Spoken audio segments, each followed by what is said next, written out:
ఇంట్లో నేను సాంబార్ అయితే పెట్టాను. అసల కష్టం అంటే ఎవరితో చెప్పనండి. ఇప్పుడు మనకి గ్యాస్ స్టవ్‌లు ఇవన్నీ వచ్చేసాయి. కానీ మా అమ్మమ్మ గారు వాళ్ళ ఊరు రాజోలు దగ్గర గుడిమెళ్ళంక. బాగా పల్లెటూరు అప్పట్లో చెప్పాలి అంటేను. వాళ్ళు రాత్రి అయ్యేసరికి పేడతోటి సాయంత్రం అయ్యేసరికి పొయ్యంతా అలికేసుకునేవారు. అలుక్కొని పొద్దున్నే మళ్ళీ వంట మొదలెట్టేవారు. స్నానం చేసి మడిగా అనమాట. వాళ్ళు కొబ్బరి పుల్లలతోటి పొయ్య మంట అనమాట. కొబ్బరి చెప్పలుంటాయి కదా! వాటిలతోటి వండుకునేవారండి. కళ్ళు మండిపోయేవి చిన్నప్పుడు మాకు. అబ్బబ్బబ్బా! ఎలా వండుతున్నారా అని చెప్పేసి వంటింట్లోంచి వచ్చేసేవాళ్ళం. కానీ చాలా రుచి రుచిగా వండి పెట్టేవారండి. ఎంత బావుండేదోను.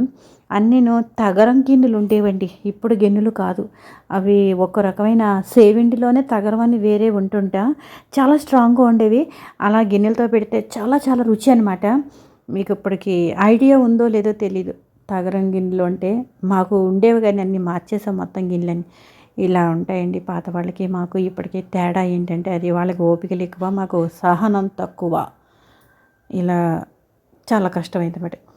ఇప్పుడైతే ఈవేళ నేను సాంబార్ అయితే పెట్టేశాను. నాకు ఈ సాంబార్ చూడగానే నాకు ఎందుకో మా అమ్మమ్మ గారు అయితే గుర్తొచ్చేసారండి. మా అమ్మమ్మ గారు అంత ఎప్పుడైనా అమ్మ, అమ్మమ్మ వంటలే వంటలు కదా! ఇప్పుడు తక్కువ